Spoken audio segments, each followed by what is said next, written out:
Hello అండి. అందరికీ నమస్కారం. మన చందమామ కథలకు మనసారా స్వాగతం. ఇప్పుడు మనం చెప్పుకోబోతున్న కథ అచ్చిరాణి వ్యాయామం. రచన వసుంధర గారు. ఈ కథ జూలై 2000వ సంవత్సరం చందమామలో ప్రచురించబడిందండి. ఇక కథలోకి వెళ్దామా మరి?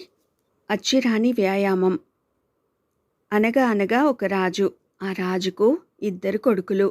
పెద్దవాడు అజేయుడు, చిన్నవాడు విధేయుడు. 16 ప్రాయం వచ్చేసరికి సకల విద్యలు నేర్చారు. ఇద్దరిలో ఎవరికి రాజ్యం అప్పచెప్పాలా అన్నది రాజుకు సమస్య అయింది. బాగా ఆలోచించి ఆయన ఇలా అనుకున్నాడు. రాజు ప్రజలకు దేవుడితో సమానం.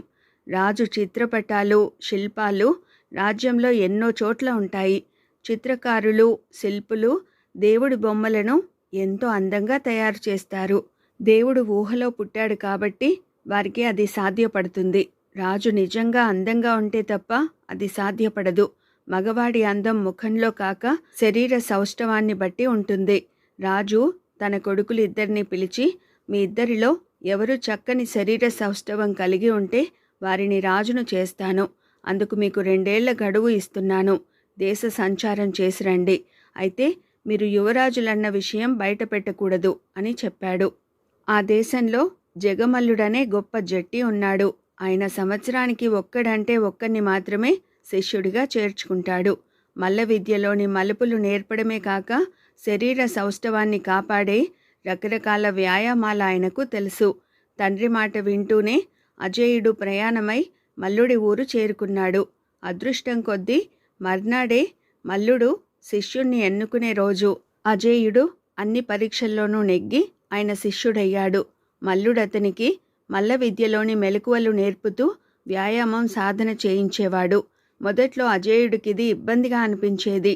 హాయిగా తిని కూర్చోక ఈ శ్రమ అంతా ఎందుకు పడుతున్నానా అని బాధపడేవాడు. కానీ క్రమంగా శరీరం చెప్పలేనంత అందంగా తయారవుతుంటే అతడి ఆనందానికి అవధులు లేకపోయాయి. తన అన్న మల్లుడి వద్ద చేరినట్టు తెలుసుకున్న విధేయుడు తానిక అటువంటి గురువుల వద్దకు వెళ్ళక తిన్నగా ఒక కుగ్రామం చేరాడు. ఆ గ్రామంలో పంటలు సరిగా పండవు. నీటి సదుపాయం లేదు. అక్కడ దరిద్రం విలయ తాండవం చేస్తున్నది. విధేయుడు గ్రామాధికారిని కలుసుకున్నాడు. గ్రామంలో అందరూ కలిసి పనిచేస్తే గ్రామం బాగుపడ్డానికి ఎంతో కాలం పట్టదని ఆయనకు చెప్పాడు. ఇది విన్న గ్రామాధికారి అతన్ని ఎద్దేవా చేస్తే తానెవరైంది చెప్పేశాడు. హడలిపోయిన గ్రామాధికారి గ్రామస్తులందరినీ సమావేశపరిచి వారికి విధేయుణ్ణి పరిచయం చేశాడు. విధేయుడు వారికి తన అభిప్రాయం చెప్పాడు. ఈ గ్రామానికి శాపం ఉన్నది, మా కృషికి ఫలితం ఉండదు అన్నాడొక వృద్ధుడు. ఆ శాపం తొలగిపోయింది కాబట్టే నేను మీ గ్రామానికి వచ్చాను. మీరందరూ నేను చెప్పినట్టు వినాలి. వినని వారికి శిక్ష పడుతుంది.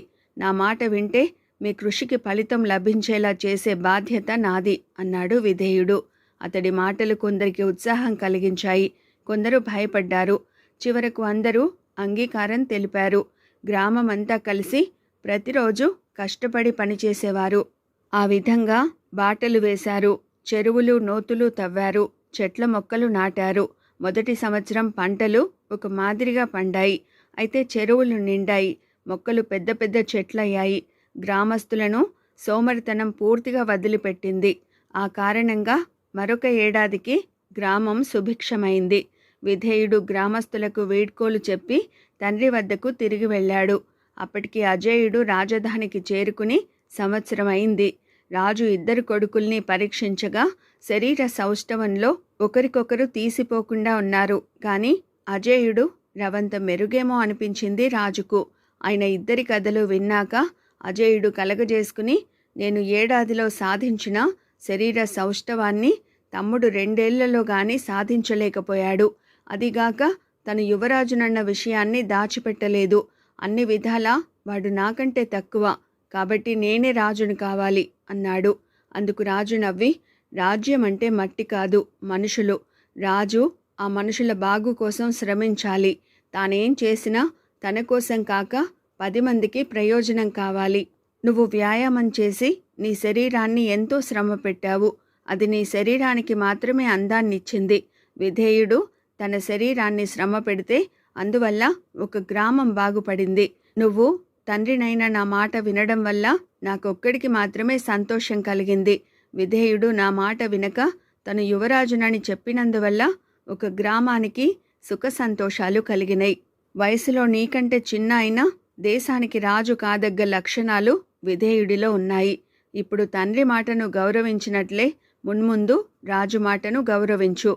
విధేయుడు రాజై నువ్వు సేనాధిపతివైతే మన దేశం మరింత అభివృద్ధిని సాధిస్తుంది అన్నాడు. అప్పటికి అజేయుడికి తండ్రి పెట్టిన పరీక్షలోని అసలు ఆంతర్యం అర్థమైంది. తన ఆలోచనలు తప్పుదారిలో నడిచినందుకు సిగ్గుపడి తల వంచుకుని ఆ తర్వాత తండ్రి చెప్పినట్టే చేశాడు.